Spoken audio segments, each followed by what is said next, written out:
Welcome to the Breakfast Leadership Show, where we interview global thought leaders on business, leadership, and life.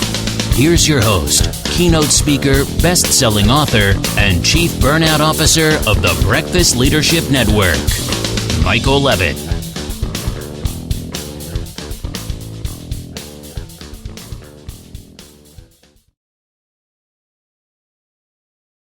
Welcome back. I've got Caren Kenney on the line. Caren, how are you? I'm doing great, Michael. How are you doing? I am awesome. I've been looking forward to this conversation for some time because we do some work similar, but obviously, a lot of differences as well. But as we were talking in the pre-show, the last few years have been interesting to say the least. So why don't you share a little bit about you, and then we'll dive into this conversation.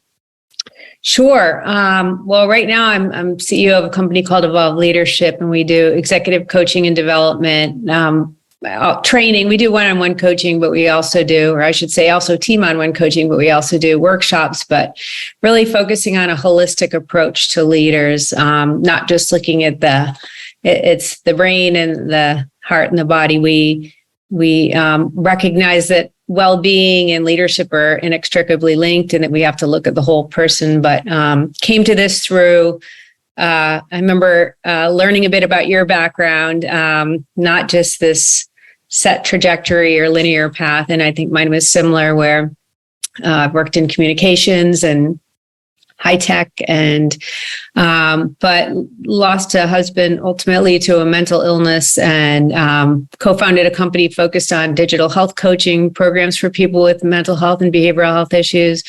Ultimately got acquired into J&J, got into leadership, coaching, and development in their Human Performance Institute, which we also acquired. I was on the leadership team for the health and wellness group. And then when the Human Performance Institute closed, the commercial business started this career. So, but really everything has been based in a passion around mental health and well-being, and understanding how the mind and body are linked, and how, especially in leadership, we need to look at the whole person and their whole ecosystem. It's critical work, and all that. You made a comment about how our careers weren't this straight path. You spend a few years, and you get the promotion, and then you get this, and then you retire, you get the gold watch and all that stuff. No, it literally looks like someone took, in mine, it's kind of a ball and just threw it down a hallway, and it bounced all over the place, which, earlier in the career, that was, that's a no-no. But now, people almost expect it of people. But I look at it as all the tools that we've picked up along the way, we continue to use. I may not think, okay, where did I learn how to do this particular technique or talk about this subject? I could think about it and say, sure, but it just went into the tool bag because I knew that at some point I would use it at some juncture with some organization. And it's proved to be, quite beneficial for you, I'm sure, and for myself. Yeah, I actually encourage it for people right now if I'm coaching or talking to some of the younger people, because it is all that learning. And I remember this from your story, the different careers that you've had and the people that you got to meet and companies that you work with, everything contributed to what you're doing right now. There's no one who could do exactly what you're doing and who brings the level of expertise. And I think for me and for other people, we have our collective experience. It wasn't this linear and take this course or go up the food chain there. So in the same company, et cetera. So I do think people who can embrace different experiences, both through their professions and personally, is really what makes you a unique leader and passionate about what you do, as long as you follow your heart and your purpose. That's what's really important, is just making sure that you're enjoying yourself while you're doing it. And I think that's one of the things that we're seeing in the work world now, and even before the pandemic. Again, when we were talking before we hit record, I think we both recognize that the issues that we're seeing right now with the Great Resignation, quiet quitting. Deloitte did a study, and they said nearly 7 out of 10 CEOs are thinking about quitting. I mean, that's just astronomically alarming to me, because knowing that what happens when a leader leaves an organization, whether they are viewed as being a great leader or being viewed as maybe someone that has some room for improvement. It's still devastating to organizations, and it's just so disruptive. And I think that a lot of it boils down to people have forgotten how to enjoy themselves and take care of themselves, and not just, from eat right foods, get exercise and all of that, but the mental side of things has been neglected for way too long for so many people. And it's coming to a head if it hasn't already. And we're seeing that in every sector.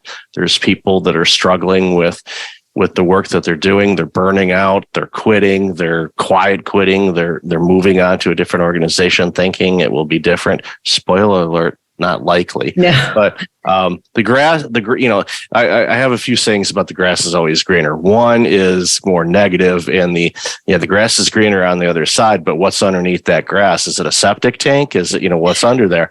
But also the more positive outlook of things is the grass is greener where you water it. And I think we delegate as an employee, so I'll speak as an employee, or as even a leader.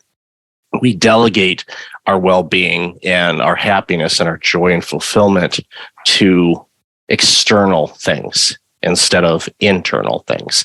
And I think that's one of the biggest challenges. So I'd love to hear your thoughts on that.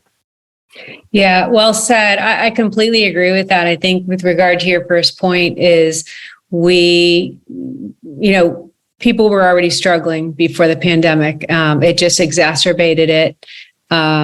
It also brought people to a recognition that I've just been going so hard and fast and nonstop. They didn't realize how burnt out they were because they had not stopped. It's kind of like people who work really hard, those kind of nonstop executives, they go on vacation. Sometimes they get sick because their body is just like, okay, now I'm breaking down. They don't give it a break. So no one was getting the recovery they needed. Everybody was going, always focusing on achievement too. It's like, you just have to get to that next level or deliver the number. So they were sacrificing themselves in the progress. The pandemic hit. It brought a whole new set of challenges, but also caused people to think and say, I don't want to keep doing this. But then it's the extreme of this quiet quitting, or, it's what's unfortunate is, as you said, you have to find passion in your work and purpose in your work. And maybe you can't, and then you need to do something different. But it's not about just kind of checking out and taking off. It's like, this is actually an opportunity for us to think about what matters. What is your purpose? What matters to you? What excites you? And then direct your energy that way in a thoughtful way, instead of kind of passive aggressive behavior around it or dramatic changes. Because also, to your point about leadership, yes, the failures of leadership, whether it's dismissals or, as you said, quitting because it's not worth it to their mental well-being, the impact is certainly huge financially to a company, but culturally, I worry about our businesses. And then it's just, you look at the political world and leaders and whatever side you're on, and who wants one of those roles because of the way we are as a country, how divisive and opinionated. And are we going to get to the point in leadership where we don't have good, strong leaders anymore? Because I feel like it's not worth it. 70% is a very large number. That Deloitte study was very concerning to me. Yeah, the divisiveness of the world. And, I've talked with people that are, working in the political landscape, and there's hope in that, their observations are that us Americans have a lot more in common than different. Yes, there are some opinions, but unfortunately, and one of them used to work for a major media organization, and he said, which I knew was true, that the reason why they have to be sensational is because they need eyeballs to watch, so advertisers pay them. And that's it doesn't matter what flavor you watch, it's sensational. It's bombastic. It's not, today we have this and this and this. Okay. But no, they bring in talking heads. They make fun of the other people. They say, look at this. We've lost civility. And I share your concern from leaders, because getting into the ring to be a leader is not an easy task. There's a lot of time, effort. You have to make decisions quickly. And there are many days, whether you're a leader or even the front lines, depending on what type of role you're in, you feel like a piñata. You're getting hit internally, externally. You can't win. And it gets to the point where it's like, why bother? Why I should just leave this, even though, from a financial standpoint, it might be detrimental to that individual as well.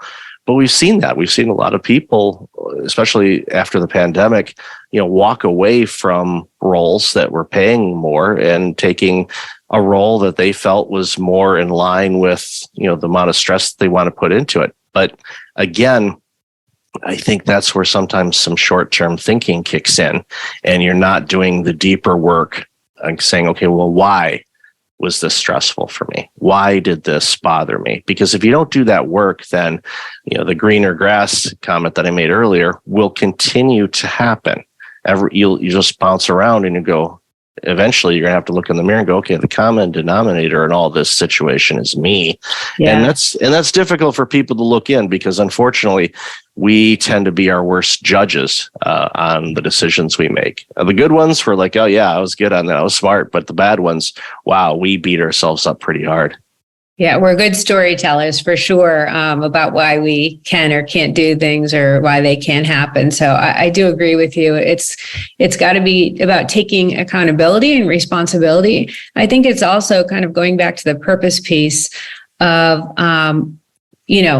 if you're not aligned to a North Star and what matters, you're just kind of skimming across the surface and you can bounce around. But, at the end of your life, are you going to look back and be proud of what you've done, be happy with the way you've led it? And too often people are finding themselves empty. And I think stopping and reflecting on what matters, and you can find purpose in your work. One of my clients was talking about, working in a high-end, just a fast-paced, cutthroat type environment. Well, I can't find any purpose in my work. Well, your work might not be your purpose. And by the way, it shouldn't. Your work, though, should allow you to activate your purpose. And you can actually find moments like mentoring someone else or helping someone who is in this tough environment, showing them how you're coping and taking care of yourselves. But it is about looking inside yourself. And, to your point too, you can't change an organization, but leaders can focus on themselves and then think about the impact that they want to have. And then that has a cascading effect. Ideally, you see that at the top of the house, at the top of the organization, you see the behavior change, you see the values, adherence, but it's throughout the organization because everyone's a leader in some way. They have teams. And so I do agree. It's people are looking to companies to, provide more benefits, or how are we going to keep our employees and retain them or bring them back to the office? It's what do you want to do to make a difference in the sphere of influence that you have, and how can you bring that to life? It is just a society right now where we're looking to other people, I think, sometimes to make us happy. But to your point, focus on yourself. It's important. And even the working from home and hybrid and trying to sort through that. I spoke at an HR conference last month and had some conversations with people. It's like, we're really struggling with this and what we want to do. And I told them, well, you know what? One, I know this may sound counterintuitive, but talk to your people. Ask them what they'd like. Come up with some things, try them out, write the policies in pencil so you can adjust, but make sure you let them know that. It's like, we're going to give this an opportunity. We're going to see how this works. Just like the UK study when they went to the 4-day work week and they didn't make 10-hour days. They used the same 8-hour shift as before. So 32 hours instead of 40, and they didn't cut the pay for anybody, which a lot of leaders right now are having cardiac events going, what? I'm paying for this. Like, how much productivity are you getting out of them in 40 hours? Not much, because the Parkinson's law basically says work expands to fill up time. If you crunch that time down, guess what? It cuts down on the nonsense. It also highlights the silos that are in your organization. So hopefully leadership and the team can break those down to make things flow easier. And all of a sudden you find some efficiencies. You're better at what you do because the focus is there. And you're like, okay, I've got to get this done by Thursday. Well, you're going to be focusing on it, hopefully, to get it done by Thursday. If you got until Friday and it's Wednesday afternoon, you're like, I don't feel like it. I'm just as guilty of that as anybody. So I get it. But again, it's being open and talking about things and see what makes sense for you. But please don't forget to talk to the customer too, because you don't want to lose them, because then you don't have to worry about, you're going to work 0 hours a week because the company's not going to exist. So right now, I think it's one of the things that causes stress is uncertainty. And unfortunately, people, again, are operating in many organizations are uncertain, where there are others that are going, you know what? Let's try it and find out. Let's see. And I love those organizations because, like, if it doesn't work, we change it. Okay. And I've when I encounter organizations like that, it's literally like, okay, here is the unlimited gift card. Go into the toy store, buy whatever you want, and you're 10 years old. And you're like, this is the best. And it's the same way working with organizations like that today. It's like, okay, this is an organization that wants to move things forward, and hopefully you're seeing it too. We're starting to see some organizations that are at least willing to explore that opportunity. Yeah, I've seen it with a number of my clients, and I think COVID gave organizations almost the permission to have that statement that you just said, is we're going to try it and test it. I think in the past, you put a policy in place and then you had to leave it in place a long time, and you had to, pedal back if you didn't keep it in place. So one of the silver linings of COVID is no one knew what to do. No one had been through it before. So they'd say, we're going to try this. I have one client who's trying, 3 days a week. I have one client who's trying one day mandatory, the other. They're all doing something a little different. But in the past, and I do see a little of this after COVID too, but in HR, they would be like, we're going to see what everybody else is doing and we want to kind of match them. Well, that's a big mistake, because every organization is different. Your demographic's different. I have one client who's, they're a little bit remote, their company, and people don't want to go out there anymore. And I have another one who's right in the city and it's lively and it's young people and they want to go in. So it's like, you really have to look, to your point, ask them what they want. Empower them. And at the end of the day, they all have goals. They have metrics that they need to meet. Either they meet them or they don't. You can't micromanage them. And if they can get it done in 6 hours or 12 hours, that's they figure that out. But I think the flexibility is going to be important, and the willingness to say, yeah, we'll try it for X number of months. If it works, great. If it doesn't, we're going to tweak it. And this is, by the way, how this has nothing to do with COVID. This is how we're going to lead our business moving forward, because we talk about people being agile and approaches and innovation being agile. It's like the way we run our business needs to be agile too, and engage with each other. Well, even the recent news story about Chick-fil-A that's exploring basically 3-day work weeks for their full-time employees.